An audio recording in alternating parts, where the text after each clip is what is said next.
तू वहां से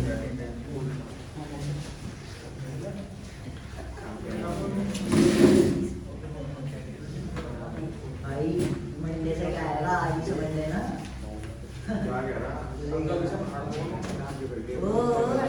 अगर ये कराया तो तू सबको दिखा रहा है।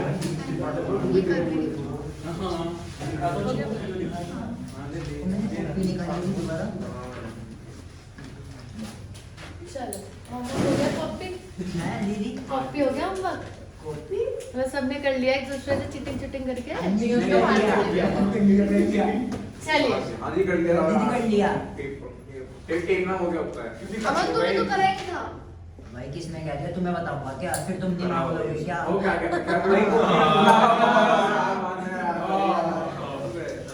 चलो कोई बात नहीं, हो गया बाबू आज का या हैप्पी है डायलॉग आज के बाद। चलिए हैश टैग से देंगे। एडजस्टमेंट चैप्टर चल रहा है, ठीक है जी। इसका टेस्ट प्लान करेंगे अब कल इसका टेस्ट है चैप्टर का। कल नहीं है परसों है, क्योंकि कल बीएससी का दीदी परसों तो छुट्टी है। मंडे को ले लो, मंडे को छुट्टी सैटरडे की है ना। हाँ दीदी फ्राइडे सैटरडे वही है। फ्राइडे की सुबह क्लास, सैटरडे की छुट्टी। फ्राइडे की दीदी सुबह तो हो ही नहीं पाएगी, क्यों नहीं हो पाएगी? दिन तो छोटी पसंद है लेकिन सैटरडे को छोटा संडे है। फ्राइडे क्या है? अब जुम्मा मैं पूरी प्लानिंग कर रखी है, बच्चे के बदलने दे रखी सारी। अरे सब छोड़ो, कल इस चैप्टर का टेस्ट है। इधर देखिए कल पीएसटी का भी टेस्ट है और इसके भी एक क्वेश्चन का टेस्ट है। एक क्वेश्चन में बस हो गया। कल तो थंडर स्टॉर्म है जी कल तो प्रैक्टिकल है हमारा स्कूल में और अब हो गया। फाइल बनाने पड़ते हैं। बेटा जी कल बीएसटी में इंटरनल ट्रेड का टेस्ट बोला हुआ है, ठीक है जी। और इस बार आर्यन टेस्ट को सीरियसली दीजिएगा, क्योंकि अब तक हमने आपके घर कोई फोन फान नहीं किया, तो थोड़ा सा टेस्ट को सीरियसली लीजिएगा। और क्योंकि अब पेपर पास है तो हमारी मजबूरी है फोन करना। ये एडजस्टमेंट्स है, इसका टेस्ट भी कल ही है। और इस वाले चैप्टर में ऐसा कुछ पढ़ के आने का नहीं है, ये तो रोज जो आप करते हो वही करना है। रोज भी तो क्वेश्चन करते ही हो। जो आज अब बस चुप हो जाओ, मैं सब कुछ हाँ सब आएगा। इधर देखिए मैं ये क्वेश्चन कराऊंगी हर्ष। सबसे पहली एडजस्टमेंट हमने पढ़ी है क्लोजिंग स्टॉक। अकाउंट्स में टेस्ट में कुछ स्पेशल तैयारी करने वाली कोई ऐसी खास बात नहीं है, जो आप क्लास में न्यूमेरिकल करते हो वही करने। सारी एडजस्टमेंट्स मैं आपको रिवाइज करा रही हूँ और आज हम सारी एडजस्टमेंट्स खत्म कर रहे हैं। इधर देख लेंगे आप ध्यान से, जिसकी जो छुट्टी हुई है सीख लो। अगर जरा सी बात से ना समझ में आए, कोई टफ एडजस्टमेंट हो तो मैं उसका आपको बता देती हूँ, आप वीडियो पे देख सकते हैं। सबसे पहली एडजस्टमेंट बेटा जी हमने कौन सी पढ़ी थी? Closing stock. क्लोजिंग स्टॉक जो है वो अपने आप में ये एक ऐसी एडजस्टमेंट है जो आपको हर क्वेश्चन में मिलेगी ही मिलेगी, क्योंकि इसके बिना तो क्वेश्चन हो ही नहीं सकता है। आपको 12 नंबर का एक क्वेश्चन आर्यन पेपर में आएगा, 12 नंबर का एक। तो 12 नंबर में से कई बार 8 का आता है, मतलब 8 नंबर का क्वेश्चन आएगा, तो 8 नंबर में से 4 नंबर होंगे आप ट्रायल बैलेंस जो पुट करोगे उसके। आधे नंबर के एडजस्टमेंट्स को रखते हैं वो लोग, और उसके बाद 1-2 नंबर की कैलकुलेशन रहती है जो आप जीपी, एनपी और बैलेंस शीट को मैच करते हो। तो स्टेप वाइज मार्किंग होती है। 4 से 5 एडजस्टमेंट आपके पेपर में क्वेश्चन में आएंगे। जितनी भी एडजस्टमेंट्स मैं आपको पढ़ा रही हूँ इसमें से 4 या 5 एडजस्टमेंट्स आपको आपके क्वेश्चन में देखने को मिलेगी। सबसे पहली एडजस्टमेंट है क्लोजिंग स्टॉक। ये तो आपको आर्यन मिलेगी ही मिलेगी, क्योंकि इसके बिना क्वेश्चन हो ही नहीं सकता। सबसे पहली एडजस्टमेंट है ये, और ये ट्रेडिंग की क्रेडिट साइड पर और बैलेंस शीट की एसेट साइड पर जाती है। इवन जब हमने ये वाला चैप्टर शुरू किया था तो पहले दिन हमने ये एडजस्टमेंट तो साथ में ही पढ़ी थी, क्योंकि इसके बिना तो क्वेश्चन हो ही नहीं सकता।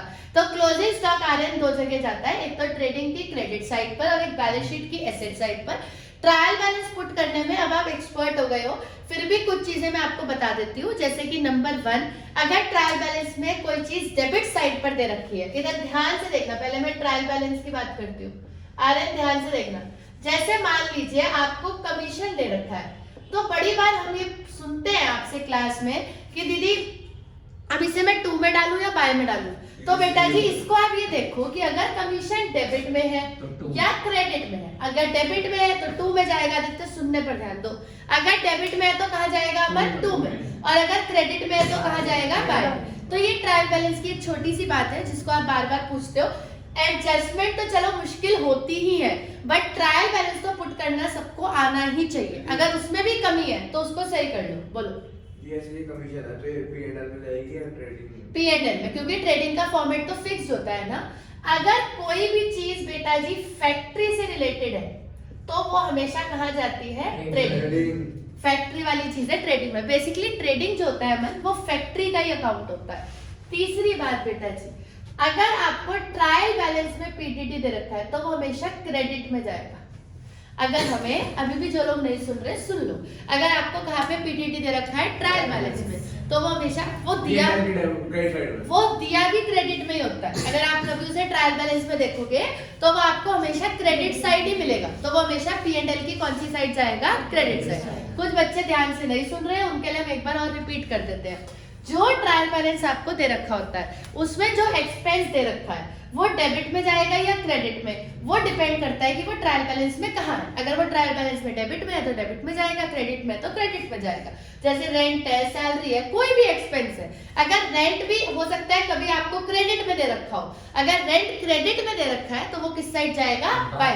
आपकी आदत ये है कि जब आप मान्य ट्रायल बैलेंस करते हो तो आप ये देखते हो रेंट डेबिट में, सैलरी डेबिट में। कई बार ये देख तो लो कि उसकी वैल्यू कहाँ है। ट्रायल बैलेंस में उसकी वैल्यू भी देखनी पड़ती है कि उसकी वैल्यू डेबिट में है या क्रेडिट में। अगर डेबिट में है तो वो P&L में डेबिट में जाएगा, अगर क्रेडिट में है तो P&L में क्रेडिट में जाएगा। इस पे और डिस्कशन तो नहीं चाहिए आपको। अगली चीज मैंने आपको क्या बताई कि अगर किसी भी खर्चे के आगे फैक्ट्री लिखा है, क्या बोला मैंने आपको? तो वो ट्रेडिंग का खर्चा है, क्योंकि ट्रेडिंग का मतलब होता है फैक्ट्री रिलेटेड एक्सपेंस। वैसे तो हमने आपको याद करवा रखे हैं कि 5 expense, wages, power, fuel, carriage inward और मैन्युफैक्चरिंग एक्सपेंसेस, ये ट्रेडिंग में जाते हैं। पर उसके अलावा अगर कोई एक्सपेंस आपको अचानक से मिल जाए जिसके आगे फैक्ट्री लिखा है तो वो भी ट्रेडिंग का ही एक्सपेंस है। एक चीज मैंने आपको ये सिखाई थी कि पीडीटी जो होता है वो उसका बैलेंस आपको हमेशा क्रेडिट साइड पर मिलेगा। सॉरी, तो जो पीडीटी आप ट्रायल बैलेंस से उठाओगे वो हर्ष P&L की भी क्रेडिट साइड पर जाएगा। इसके अलावा कुछ चंद बातें और कि जो रिटर्न इनवर्ड होता है वो सेल्स रिटर्न होता है और जो रिटर्न आउटवर्ड होता है कैरेज का दूसरा नाम क्या होता है? अगर कैरेज के आगे कुछ नहीं लिखा तो बाय डिफॉल्ट वो कैरेज इनवर्ड ही माना जाएगा और वो ट्रेडिंग में आएगा। एक और बात जो हमने कभी पढ़ी थी, अगर वेजेस एंड सैलरी लिखा है तो वेजेस मानी जाएंगी, और अगर सैलरी एंड वेजेस लिखा है तो सैलरी। क्यों ऐसा? क्यों? जो पहले आता है वो कंसिडर किया जाता है।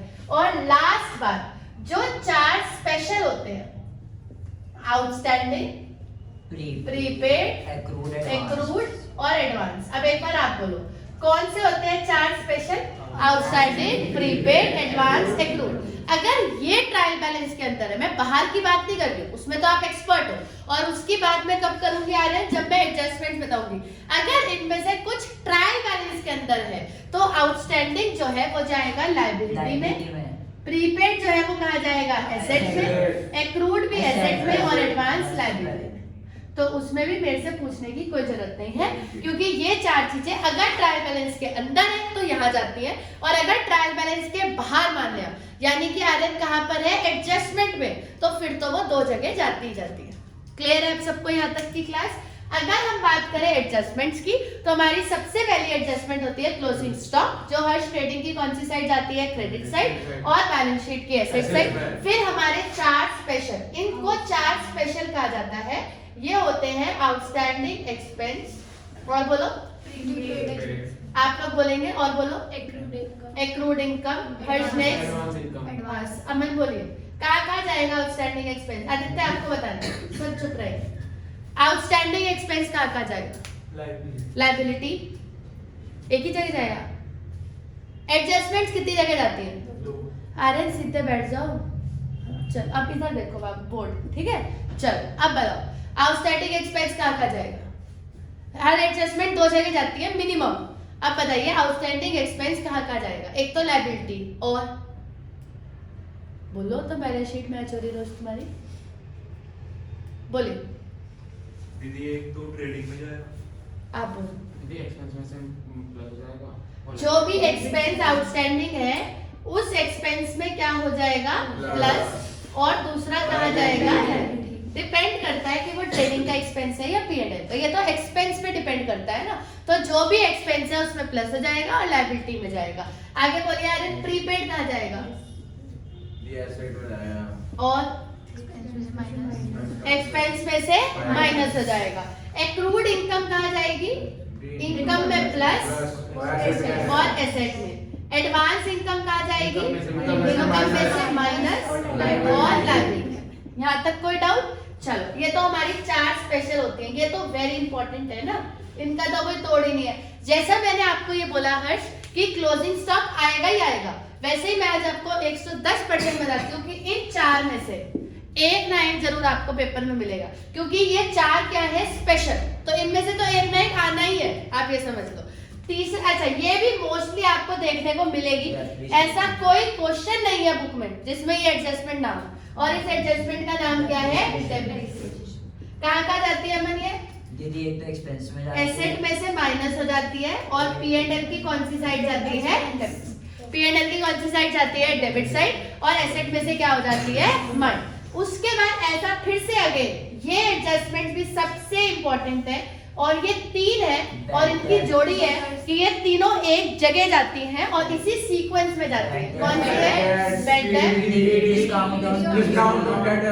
सबसे पहले क्या करते हैं, बैड डेट माइनस करते हैं, तीनों ही डेटर में से क्या होते हैं, माइनस, और पीएनएल की डेबिट साइड जाते हैं, पर सीक्वेंस को फॉलो करते हुए। सबसे पहले आप डेटर में से क्या माइनस करोगे, बैड, फिर जो अमाउंट आएगी उसमें पीडीडी लगाओगे, फिर पीडीडी हटा के जो अमाउंट आएगी उसमें डिस्काउंट लगाओगे। अगर आप सीक्वेंस फॉलो नहीं करोगे तो जो आप अमाउंट निकालोगे वो गलत हो जाएगी, क्योंकि आपको पहले बैड डेट माइनस करना है, फिर बचे हुए डेटर्स पर पीडीडी लगाना है, फिर बचे हुए डेटर्स पर डिस्काउंट लगाना है, और तीनों का सीक्वेंस एज इट इज ही रहना चाहिए। तो 3 एडजस्टमेंट तो आपकी वैसे ही समाप्त हो गई।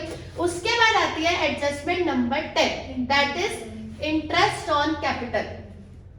Number 10 interest on capital. ये तो आपने मेरे बिना पढ़ाए कि एक तो ये कैपिटल में क्या हो जाएगी, प्लस, और पीएनएल की डेबिट साइड, यानी ये एक्सपेंस है। ठीक है भाई, ये भी हम क्लास में पढ़ चुके हैं। एडजस्टमेंट नंबर 11, ध्यान से सुनेंगे कंसंट्रेट करके हर्ष।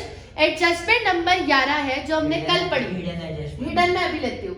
एडजस्टमेंट नंबर 11 है जो हमने कल पढ़ी। कल हमने एक एडजस्टमेंट पढ़ी थी कि machine is treated as purchase. बेटा जी, मैं ये नहीं कह रही हूँ कि हर बार यही आएगा, पर अगर ऐसा कोई भी पॉइंट आता है कि ये था वो मान लिया, वो था ये मान लिया, तो जो मान लिया उसमें से माइनस कर दो भाई, क्यों मानना, और जो था उसमें प्लस कर दो। तो इतना काम तो आप वैसे भी मेरे बिना बताए भी कर सकते हो। जैसे कल था कि मशीन को परचेज मान लिया, हो सकता है कभी बोले कि परचेज को मशीन मान लिया, या कभी बोले जी कंप्यूटर खरीदा था मशीन मान ली। तो अगर कंप्यूटर खरीदा था मशीन मान ली, तो मशीन में से हटा दो, कंप्यूटर में जोड़ दो। इतना काम तो खुद भी कर ही सकते हो, मशीन भी एसेट है, कंप्यूटर भी एसेट है ना। तो इतना दिमाग आपको अपने आप लगाना पड़ेगा कि अगर किसी एसेट को कुछ और मान लिया तो आप उसको रेक्टिफाई कर दो। जैसे कि यहाँ पर मशीन को परचेज मान लिया, तो परचेज में से माइनस कर दो और मशीन में प्लस कर दो।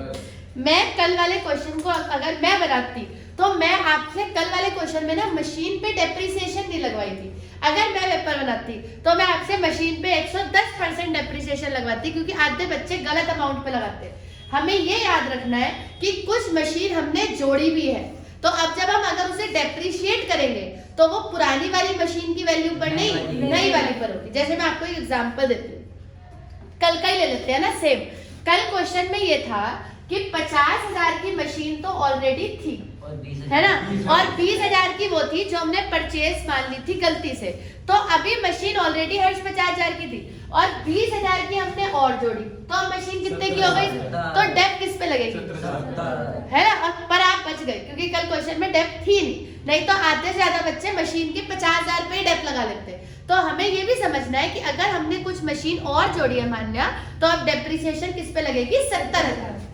एम आई क्लियर आ रहा है, कंफर्म है ये बात, ठीक है जी। तो कभी अगर आपने किसी एसेट को गलत मान लिया, ये देखो क्या है, हर्ष ध्यान से सुनना बात को, आपने ये मानना था वो मान लिया, वो इतना मुश्किल नहीं है, वो तो 4th क्लास का बच्चा भी बता देगा कि अच्छा दीदी कंप्यूटर खरीदा था, मशीन मान ली तो मशीन में से हटा दो, कंप्यूटर में जोड़ लो। वो तो कोई भी बच्चा कर लेगा।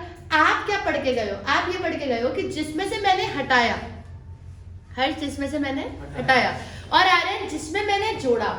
अगर मुझे किसी पे भी डेप लगानी है तो अब डेप नई वाली वैल्यू पे लगनी चाहिए। ये मेरे स्टैंडर्ड का क्वेश्चन है कि जो अगर मशीन माना तो मशीन की वैल्यू बढ़ गई तो अब बढ़ी हुई वैल्यू पे डेप लगेगी, और अगर कंप्यूटर पे डेप लगाने को बोलते हैं तो कम हुआ की वैल्यू पे डेप लगेगी। आप मेरा कॉन्सेप्ट समझ गए, ज्यादा बहस करके फायदा नहीं। अब आते हैं नेक्स्ट वाली बात पर, एडजस्टमेंट नंबर 12। ये तो बेटा जी फिर अलग ही हो गया ना इसका लेवल, इससे इंपॉर्टेंट भी कुछ नहीं है। That is hidden adjustment. ये हिडन एडजस्टमेंट है। ये मैं आपको एक क्लास में आज बैठे बैठे नहीं समझा सकती। इसको आपको इसका लेक्चर आपको देखना ही पड़ेगा। 31 जनवरी का लेक्चर डाला है हमने YouTube पे फाइनेंशियल स्टेटमेंट का, उसको प्लीज देख लीजिएगा। उसी में हमने पूरी 1 घंटे की क्लास में समझाया था कि हिडन एडजस्टमेंट क्या होता है। अगर मैं छोटी सी बात बताऊं तो अगर ट्रायल बैलेंस में किसी भी चीज के आगे इंटरेस्ट का रेट लगा हुआ है, जैसे 8% बैंक लोन, तो वो जो 8% है वो आर्यन क्या है? Hidden adjustment. लोन तो लायबिलिटी में चला जाएगा, लेकिन वो 8% कैलकुलेट करके आपको देखना पड़ेगा कि उसका इंटरेस्ट हमने पे करा या हमने पे नहीं करा। आज जो मैं क्वेश्चन कराऊंगी उसमें भी मैं हिडन एडजस्टमेंट दूंगी। क्लियर है हर्ष यहाँ तक स्टोरी? उसके बाद आती है एडजस्टमेंट नंबर 30। ये भी बहुत इंपॉर्टेंट एडजस्टमेंट है, इसको ध्यान से सुनिएगा। ये एडजस्टमेंट बड़ी सिंपल है कि ओनर ने गुड्स विड्रॉ कर लिए। आज मुझे कुछ नया नहीं पढ़ाना, यहाँ तक तो मैं आपको पढ़ा ही चुकी हूँ। टोटल मैं आपको आर्यन कितने एडजस्टमेंट पढ़ा चुकी हूँ? 12। आज मुझे 1-2 छोटी छोटी बातें आपको बतानी है, बस ज्यादा कुछ नहीं। चैप्टर ऑलमोस्ट खत्म है हर्ष। ओनर ने गुड्स विड्रॉ कर लिए फॉर पर्सनल यूज। कुछ आप बता सकते हो ये एडजस्टमेंट कहाँ कहाँ जाएगा? चलो ड्राइंग्स। एक तो आप इसे क्या मानोगे? ड्राइंग्स। अभी ध्यान से सुन लेना। ओनर ने गुड्स विड्रॉ करे हैं फॉर पर्सनल यूज, तो आपने कहा ड्राइंग्स। तो अगर ये ड्राइंग्स है तो ये कैपिटल में से क्या होगी? माइनस। तो एक तो ये ड्राइंग्स मानी जाएगी और एक्सपेंस। पीएनएल के एक्सपेंस। Are you sure? हां जी। ये एक्सपेंस है? हां जी। हां ये एक्सपेंस ही होता है। पर गुड्स तो मेरे अपने थे ना, एक्सपेंस कहां से हुआ? जैसे आपको एक सिंपल सा बताती हूँ। मान लो मेरे पापा की राशन की दुकान है और रात को वो घर आते आते चावल ले आए 1 किलो, तो उनके लिए वो चावल 1 किलो एक्सपेंस है क्या? वो किसी को पैसे दे के आए हैं? अब ये आप सोचो, अभी तो ड्राइंग्स थी, अभी एसेट हो गया। हाँ, गुड्स कहाँ आते हैं? गुड्स आते हैं परचेज में। परचेज में आते हैं ना, जो गुड्स दुकानदार आदमी खरीदता है वो किस में आते हैं? परचेज में। तो अगर वो आदमी उसको बेच दे तो वो परचेज क्या मानी जाती है? सेल। वो तो उसने बाहर वाले को बेच दिए। और अगर वो अपने घर में ही इस्तेमाल कर ले तो वो परचेज में से ही क्या हो जाएंगे? आपके गुड्स आर्यन कहाँ पड़े हैं? परचेज में ही तो पड़े हैं ना। जो गुड्स आपने खरीदे वो आपने किस नाम से लिख रखे हैं? परचेज के नाम से। आपने उसको एसेट के नाम से थोड़ी लिख रखा है, आपने उसको किस नाम से लिख रखा है? परचेज। तो अगर आप कुछ गुड्स निकाल के अपने घर ले जाओगे तो ड्राइंग्स तो वो है ही, लेकिन उसकी दूसरी साइड क्या है मान्या? कि वो परचेज में से क्या हो जाएंगे? कुछ समझ आई मेरी कथा? क्या समझ आया? हर एडजस्टमेंट 2 जगह जाती है ना, नहीं लॉजिक समझ में आ गया आपको? हाँ, ड्राइंग्स तो उन्हें माना है तो इसलिए वो कैपिटल में से माइनस होगी, और क्योंकि हमने गुड्स निकाले हैं तो गुड्स कम हो गए ना, तो दूसरी साइड कहाँ से माइनस होंगे? परचेज से, क्योंकि गुड्स पड़े कहाँ है? परचेज में।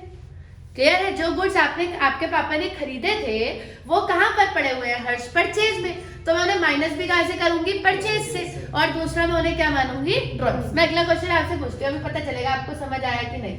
लास्ट बात इस चैप्टर की, गुड्स लॉस्ट बाय फायर 5000। सोच के बताना, 5000 के गुड्स पे आग लग गई। अब सोच के बताओ ये 5000 के गुड्स कहाँ से कम होंगे? एसेट में नहीं होते गुड्स, गुड्स परचेज में होते हैं। वो तो सिखा रही हूँ कि अगर आपके गुड्स कम हो रहे हैं तो गुड्स हमारे एसेट में नहीं होते, गुड्स कहाँ पे होते हैं? परचेज में। तो एक तो ये कहाँ से माइनस हो जाएंगे? परचेज में से। ठीक है, अब आपका फायर लॉस हो गया तो आपके लिए लायबिलिटी पैसा आएगा कहीं से? कहीं जाना है? ये तो लॉस हो गया ना, तो डूब गया तो एक्सपेंस हो गया। तो परचेज में से क्या हो जाएगा? माइनस। और ये P&L की कौन सी साइड आएगा? Debit side. किस नाम से आएगा? Fire loss. अब मैं इसमें ट्विस्ट ऐड करती हूँ। Goods lost by fire 5000, insurance company ये liability admit a claim of 3000। पहले आप मुझे बात समझाओ कि क्या बात हो रही है। 5000 के गुड्स खत्म हो गए, तो परचेज में से मैं कितना माइनस करूँ? 5000। यहाँ तक सही है। अब इंश्योरेंस कंपनी कितना देने को बोल रही है, तो ये मेरा लायबिलिटी है या एसेट है? ये ऐसे वो कह रहे हैं, सोच लो आपने देने हैं या उन्होंने देने हैं, तो आपका एसेट है लायबिलिटी? एसेट है ना आपका, आपको पैसे मिलेंगे। तो इंश्योरेंस कंपनी आपको आपका एसेट बन गया। किस नाम से बनाओगे एसेट? Insurance claim. कितना कह रहे हैं वो देने को? 3000। अब मेरा नुकसान कितने का हुआ? 2000। वो मैं P&L के डेबिट में फायर लॉस के नाम से लिखती हूँ। भाई सारा तो नहीं, अब पहले क्या हो रहा था, सारा ही लॉस हो रहा था। अब 3000 वो कह रहे हैं हम दे देंगे, तो 2000 का लॉस हो गया। चीजों को आसान लिया करो। ये 3 जगह गई है तो हाँ, ये 3 जगह गई। ये तो सिखाना था कि एडजस्टमेंट मिनिमम 2 जगह जाती है, 3 भी जा सकती है। यानी आपने क्या समझा आर्यन कि अगर इंश्योरेंस ना करा रखा होता तो ये वाला हट जाता और पूरा 5000 P&L के लॉस में आ जाता। चीज की नस को पकड़ो कि हम पढ़ क्या रहे हैं। हम ये पढ़ रहे हैं कि हर जितने गुड्स का नुकसान हुआ वो कहाँ से माइनस होंगे? परचेज से। जो लॉस हो गया वो P&L के डेबिट में। अगर इंश्योरेंस कंपनी कहती है भाई हम इतना देने को तैयार हैं, तो लॉस कम हो जाएगा और जितना वो देने के लिए तैयार है वो एसेट में हम शो कर देंगे कि इतना हमें कंपनी दे रही है। क्लियर है? अभी हम इसको एसेट में हर्ष क्यों शो कर रहे हैं? क्योंकि अभी उन्होंने कहा है कि दे देंगे, अभी दिए तो नहीं ना। जब इंश्योरेंस कंपनी वाले कहते हैं हम दे देंगे तो देने में भी साल लग जाता है। अभी तो उन्होंने कहा है दे देंगे, दे देंगे। अब तुम उनके ऑफिस जाओगे वो कहेंगे सर दे देंगे, तो दे देंगे हो जाता है ना वो। तो अभी मैंने उसको कहाँ पे शो कर दिया है? एसेट, कि मुझे मिलेगा ये क्लेम। अभी मुझे मिला नहीं है। अगर हर्ष ये मुझे मिल जाता, अरे लायबिलिटी कर्जा थोड़ी चढ़ गया मेरे पे, कैश में प्लस करूंगी ना। क्लियर है? अगर ये पैसे वो मुझे दे देते तो मैं किस में प्लस करती? कैश में। अगर मुझे चेक देते तो बैंक में प्लस करती। ठीक है? हर चीज को पकड़ लो कि अगर आपके गुड्स लॉस होते हैं तो आप उतने गुड्स को किस में से माइनस करोगे? परचेज में से। जो पैसा आपका आ ही नहीं रहा, ना इंश्योरेंस कंपनी दे रही ना कोई दे रहा, वो तो आपका P&L डेबिट में आ गया फायर लॉस। और जो वो देने के लिए तैयार है, अगर वो कहते हैं कि हम दे देंगे तो आप एसेट में दिखा दो इंश्योरेंस क्लेम 3000। अभी आना है। अगर उन्होंने आपको कैश दे दिया तो कैश में जोड़ दो, अगर उन्होंने आपको चेक दे दिया तो बैंक में जोड़ दो, और अगर उन्होंने कहा नहीं अभी हम 1 महीने बाद देंगे तो अपने एसेट में इंश्योरेंस क्लेम बना के छोड़ दो, ये पैसा आ जाएगा। क्लियर है? और अगर ओनर ही गुड्स को निकाल ले तो ड्रॉइंग्स में से माइनस और परचेज में से भी माइनस, और अगर हिडन एडजस्टमेंट तो अलग होती ही है, और बाकी सब तो आप रोज कर ही रहे हो। कोई डाउट है अब किसी चीज में? ये पूरा चैप्टर है एडजस्टमेंट्स। इसमें एक टॉपिक है मैनेजर कमीशन, वो आप मुझे अपने स्कूल से कंफर्म करके बताओगे। आ रहा है? इसका स्कूल तो पागल ऐसे ही कराता है, हमारे को नहीं कराता। कोई बात नहीं, कोई बात नहीं। आ रहा है तो उसको करेंगे। फिलहाल ऑलमोस्ट चैप्टर खत्म है, इसे नोट कर। मुझे पता है वो क्या कहते हैं, आप जो है तो 100 इंटू करते हैं और उसमें बिफोर में 110 कर देते हैं। आर्यन अपनी कॉपी में हेडिंग डाल लो। चैप्टर आप लोग लिखो, मैं बोल रही हूँ। चैप्टर फाइनेंशियल स्टेटमेंट करना है, मैं करवा दूँ। चैप्टर फाइनेंशियल स्टेटमेंट ब्रैकेट में लिखिए with adjustment. Chapter financial statement without adjustment जो हम पहले करते थे वो नहीं आएगा हमारे पेपर में। जब हमने सीखा था तब सीखा था ना, जब एडजस्टमेंट नहीं होती थी। हाँ वो वाले, वो क्वेश्चन थोड़ी आएंगे हमारे तो एडजस्टमेंट। ये भी एक चैप्टर है बुक में, चैप्टर नंबर 17 बिना एडजस्टमेंट वाला। एक वो भी तो था ना, ट्रायल बैलेंस के अंदर क्लोजिंग स्टॉक दे रखा था। ट्रायल बैलेंस के अंदर क्लोजिंग स्टॉक तो किसी ने नहीं दे रखा। एक क्वेश्चन किया था। हाँ। वो कहाँ जाता है? वो फिर ट्रेडिंग की क्रेडिट साइड पर ही जाएगा। आर्यन लिखिए क्वेश्चन फाइनेंशियल स्टेटमेंट और ब्रैकेट में लिखिए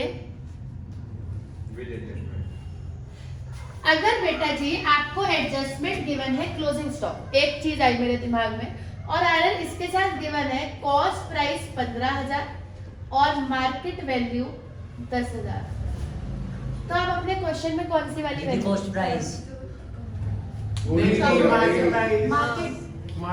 दीदी प्रिंसिपल्स में पढ़ा वेरी था, गुड, क्योंकि हमने प्रिंसिपल में पढ़ा था कि हम विचएवर इज लेस लेते हैं, तो हम कौन से वाला लेंगे? मार्केट।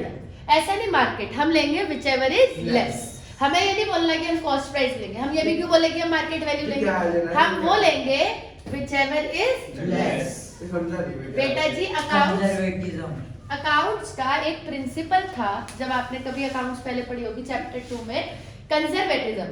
वो ये कहता था कि अगर स्टॉक की 2 वैल्यू गिवन है तो हमेशा लेस वाली वैल्यू कंसीडर की जाती है। तो अगर आपके क्वेश्चन में एडजस्टमेंट में ऐसा क्वेश्चन है, मैं आज आपको होमवर्क भी दूंगी आगे, कि कॉस्ट प्राइस लिखी है 15,000, मार्केट प्राइस लिखा है 10,000, तो कौन सी वैल्यू लेंगे विच एवर इज लेस। तो वो भी मुझसे नहीं पूछना आज के बाद कि दीदी क्लोजिंग स्टॉक की 2 वैल्यू लिखी है, मैं कौन सी लूं, विच एवर इज लेस, क्योंकि ये अकाउंट्स का प्रिंसिपल होता है। अब आप इसको एज इट इज पूरा नोट कर लीजिए बोर्ड से फटाफट। फोटो खींचना है। नहीं जी, शुरू हो जाइए। और मैं ग्रुप में क्वेश्चन डाल रही हूँ,